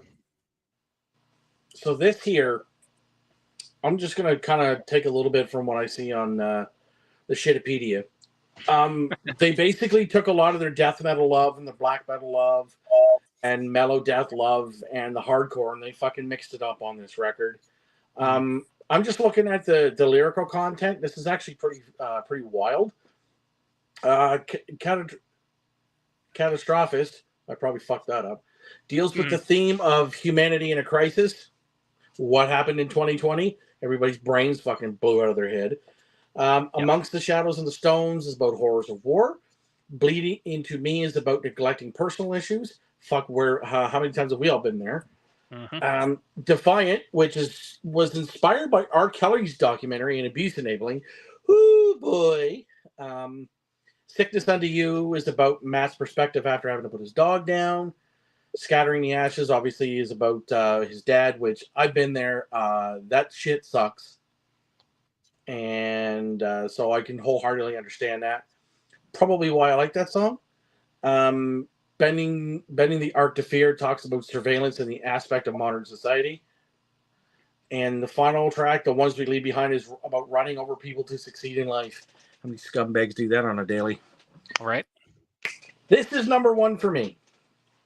I love every moment on this record. There's not really a bad song. I can understand where Josh put it. I can understand why. Ryan, same thing with you. When this was released, this was because it was done in April 24th. So at that point, I was just coming to the end of being fucking like when I took a leave from work from this whole fucking nonsensical shit. I didn't go back to work until May, and when this was released, everybody who's into this sort of style of music or into metal as a whole was talking about it. They're like, gotta listen to it, gotta listen to it, gotta listen to it. And when I first heard it, I was like, okay, it sounds pretty good. And then when I went back to re-listen to it for this, I was like, okay, I remember these parts, and I remember this, and I remember that. This one sat with me the best. It sounds the best. The production on it was... Fuck, who did this? Oh, Josh Wilbur. Josh Wilbur, yep. Josh Wilbur. And of course, as it says, Trivium toured in support of the album as an opening act for Megadeth and Lamb of God on the Fuck You Fat Ass tour because you're not going to the show. And yeah, so in a sense, I was really excited by the whole deal when I got to listen to it. So I'm like, yeah, this is definitely number one. Yeah, absolutely number one. It's a very solid, well put together record. And it is, yeah. And I find, at least speaking for myself, it's rare that I find albums that I can listen to front to back and not want to skip songs. Yeah. So this was a non-skipper for sure. Yeah. So yeah. Yeah, and closing out, we've got the most recent of the albums that was released as, and again, October release. Go figure. Was In the Court of the Dragon. So put out October 8th of 21. Man, talk about a quick turnaround from going from one to the other. Like, that's insane. But I suppose when you're not touring and you don't have anything else to do, you just, crank them out. And that's basically what they did. In interviews, they said, like, yeah, we wrote most of this material during the lockdowns where we couldn't tour and couldn't do anything. So, they went out and bought what they now refer to as the hangar, which is an Yes. empty aircraft hangar that they're converting into like a live stream rehearsal pad and recording studio, so they can just do it all in house. So that if something like this happens again, they've got somewhere to go and they don't need to rely on outside people. So really smart business move on their part. 100%. And it's been cool, like, because I follow all the guys on Instagram, so it's like cool to like they're still showing like little upgrades and like final steps that they're putting on polishing off the hangar. So it's cool to kind of see it evolve as things are going. But this one also spawned a few collaborations. Like Matt is a huge gamer. He also does a lot of video game streaming on Twitch. Used to do that when he was on tour. He'd play some video games before going to play, and he actually got a offer from Bethesda Games to work with them to create some tunes to coincide with the release of one of the Elden Ring games. Okay. I can't remember which game it is. I don't have the Wikipedia page up in front of me, but hold on. Let me get there. but I'm pretty sure it was. I'm pretty sure it was the Phalanx that he wrote for that. I could be wrong, but this was just kind of the most recent effort. It was the Phalanx. Yeah. Okay, but so I thought that was kind of cool. I'm on a downer listening to these tracks. Oh no. Poor Simon. Simon's brother. a big black metal and death metal guy, so yeah. Yeah, that's fair. But yeah, for me, this one, I think just I think for me, I haven't had enough time to really properly digest it. Like none of the songs are really sticking with me aside from like a couple of the singles, like like In the Court of the Dragon, the Phalanx, Feast of Fire. The only one that wasn't a single that I really liked was hold on, my cats are getting at it. Hey,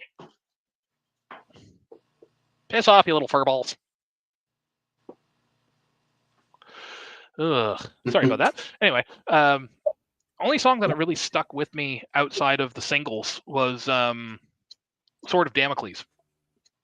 And I kind of liked the idea of that because that's building on that kind of one of those, I think it's Greek mythology things where they've got that the sword sitting over the king's throne held up by just a piece of really thin twine. And it's just like, well, I don't want to be... well, hold on a second.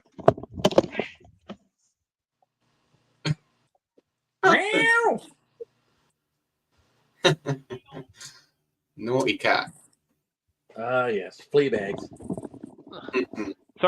Sorry, my big cat's a bully. Anyway, so it's talking about that myth of the guy having the sword hanging over the throne, and he's like, well, I don't want to sit there, and he's like, well, that's what it's like ruling a country, but you never know when you're going to say or do something that's going to cause something to just fall. Yeah. So, like, I like that thematic where he's like, kind of relate in the lyrics, he's relating it to, people just kind of holding stuff over you all the time, and you never know when they're going to bring it up and just kind of drop the sword, right? So, and also that's where Corey Bolio got the name for his signature Seymour Duncan blackout set. Yes. So, for me, I think it's just because I haven't really vibed with the album for very long. I've only listened to it like here and there, and I only listened to it all the way through once or twice, once being for this. So for me, it's kind of lower on the list. I've only got that at so actually I realized I have my numbers wrong. So Ember to Inferno is actually number 9, not number 8, and In the Court of the Dragon is 8.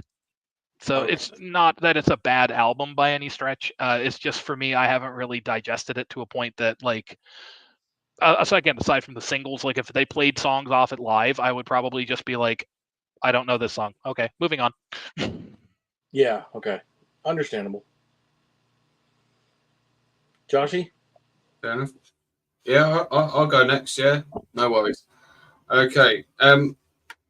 Yeah, I was kind of similar to Ryan in that respect. Like, I haven't actually given this album as much listens compared to the rest of the discography. I think that's probably because it's the most recent one, and I just haven't even though it's been out for nearly 3 years now, I probably just haven't listened to it as much as the others. But every time I do listen to this, I absolutely love it. And this was the album originally that knocked the Sin the Sentence out of the top 4 because I thought it was that good. And now going back listening to them all again with that context, it's moved up another spot and it's 3rd for me because I just feel like that this album is a better version of What the Dead Men Say. And that's because, I just feel like What the Dead Men Say isn't quite as good, but that's just me, Yeah. I feel like this album's a lot more aggressive, and that's probably why I like it a bit more, because it's a bit more aggressive, it's a bit more thrashy in moments. Feels more a more complete album. And even like I remember I wasn't a massive fan of the song No Way Back Just Through, but listening to it this time around, I really like that song. And I like pretty much all the songs off this album. Like the singles that we mentioned, like A Sword Over Damocles as well. I like A Crisis Over Revelation because that kind of reminds me of that Ascendancy sort of sound. And I feel like they did that song really well. Whereas like on previous albums, they've tried to do an Ascendancy type song and it's just never felt right. But that song felt more right to me, in Shadow of the Abattoir. I think that song is absolutely incredible. Another brilliant vocal performance on that song. He even does like some really low vocals at the start of the song, and the way the song builds up, I just absolutely love that song. And another one of my favorites is the last song, The Phalanx. I think that song is awesome. It's got that Shogun sound to it, even though they did actually write it during the Shogun sessions. Oh yeah, that's right. That was one of the other Shogun B-sides that never made it. Yeah. Because I remember, Matt did a video on his YouTube channel and he was listening to the original demo, and well, the song starts as the Phalanx, and then in the middle of the song, it goes to the middle section of Torn Between from Shogun, which is a bit weird. I was like, huh? And even Matt himself obviously must have forgotten that, and even he was sort of sitting there like, huh? That's Torn. It was pretty mad. Crazy. But, pretty crazy that is. But I've always really dug that song, especially the middle section that they come up with. Really, really cool. And absolutely brilliant album, almost perfect for me. And it just showcases that they've perfected this new sound that they've got, and I hope they carry on with it for the next album, whenever that will be, probably next year now. But I think that's about right. It seems to me I've seen like some stuff where Matt's been saying they're gearing up for releases. So I'll be looking forward to that. Mm-hmm. Trev?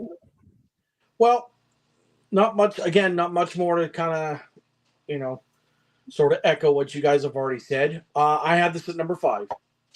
Okay. It's right in the middle of where the entire discography sits for me.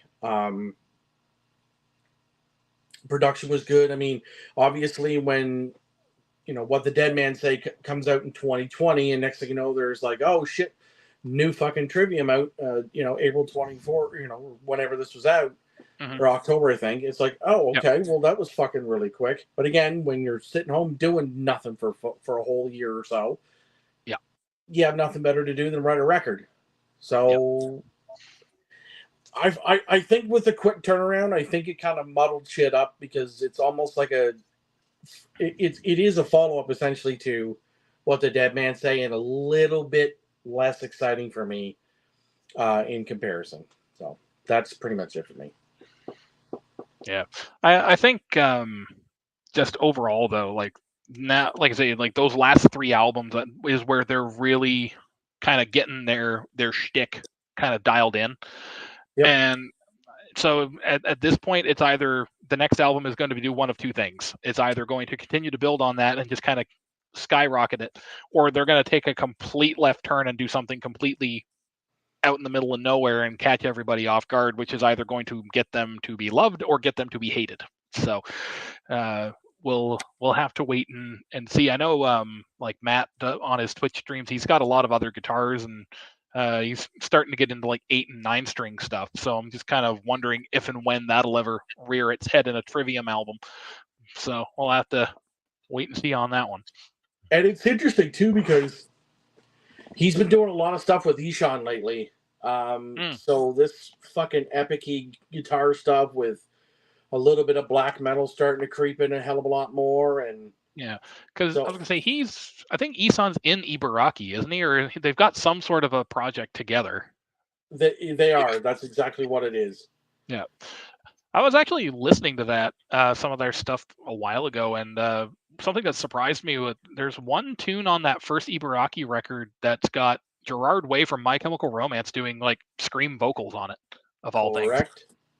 Yeah. Correct. Kind of caught me off guard, especially like I mean I knew Gerard had that kind of Fry thing going on, but he's like fully embraced it at this point. Like holy crap. Yeah, I've listened to that album. I don't know if you two.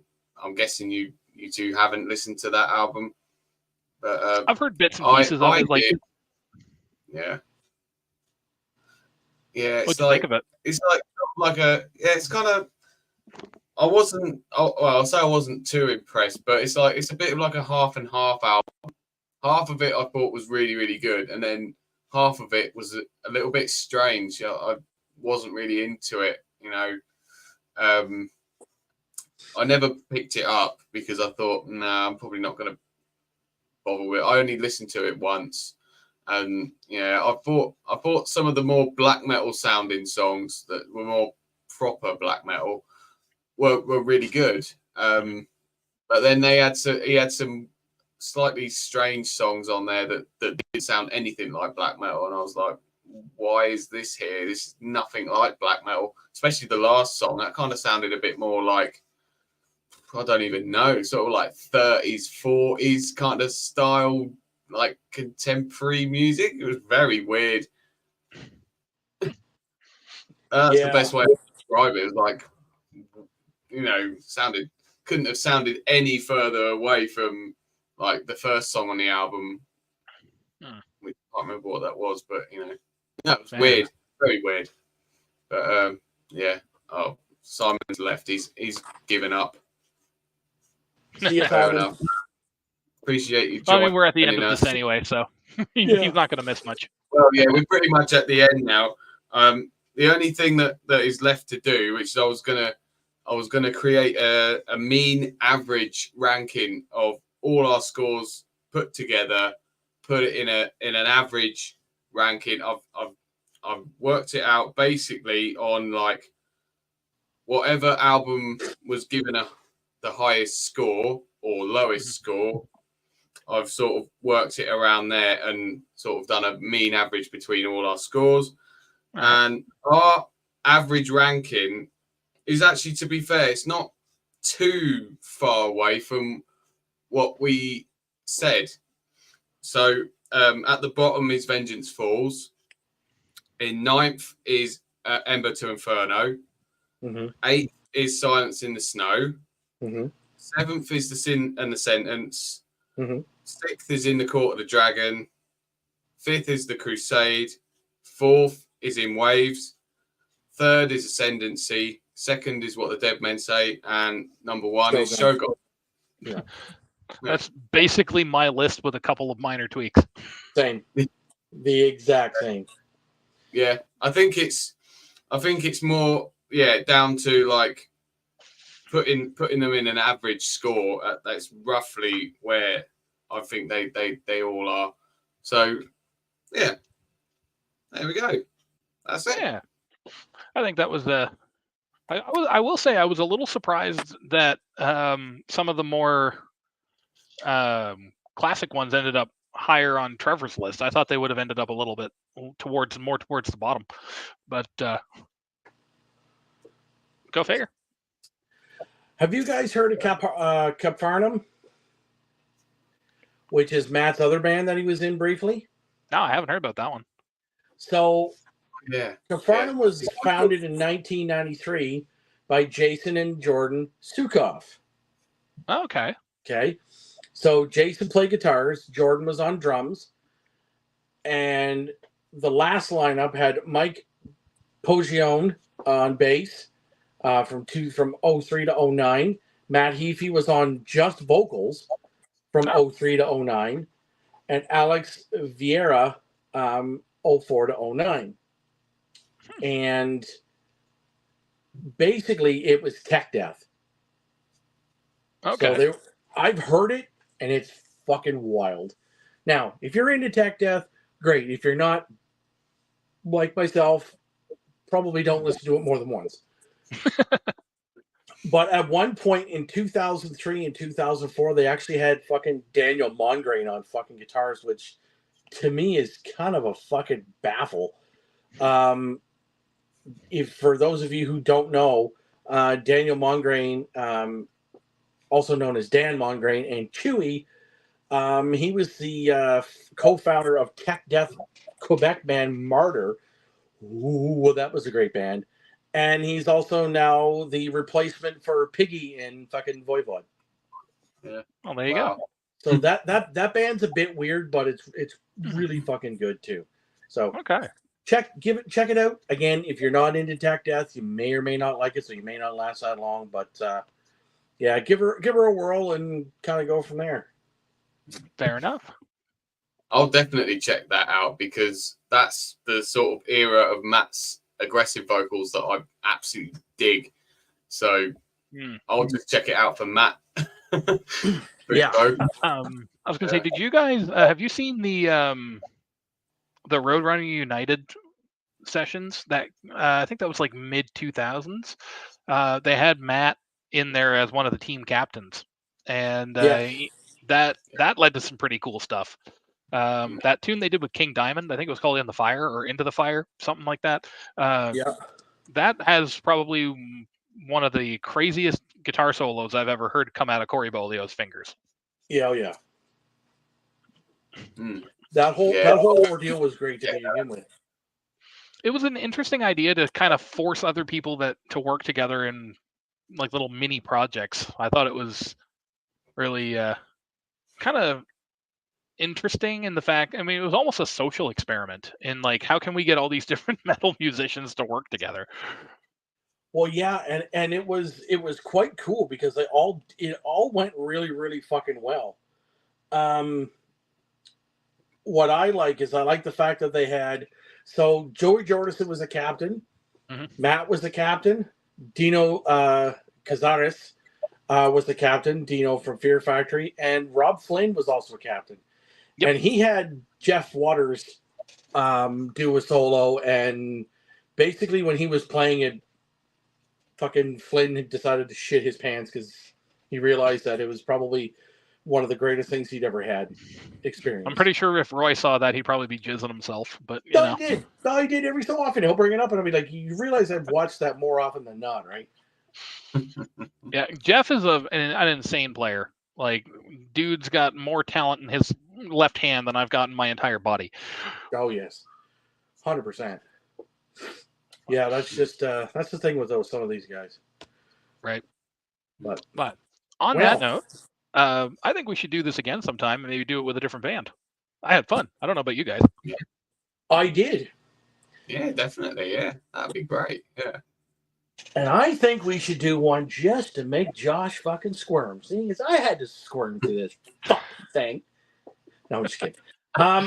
No, I'm sure we can figure out a band that we all kind of can get along with, and go from there. Yeah.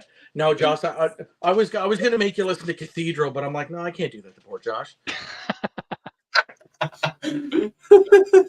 Trust me, I could be far worse and make you fucking listen to some horrific shit. Well, in your mind, maybe. Well, I was gonna say we went modern this time, so why don't we go like maybe think about doing like a more of a classic band that's for the next one? Yeah, we could do that. Yeah. Yeah. I'll be up for Something that that. could all work. Yeah. We'll figure something out.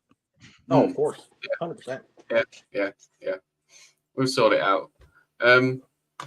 But yeah, that's been it. The stream, the live album ranking for Trivium. Yeah, hope everyone enjoyed it. If you watched live or if you watched after the fact, really appreciate it. And yeah, hopefully we'll do another one of these at some point in the near future. So Yeah. yeah. Keep it metal. Right on, guys. Have a good one.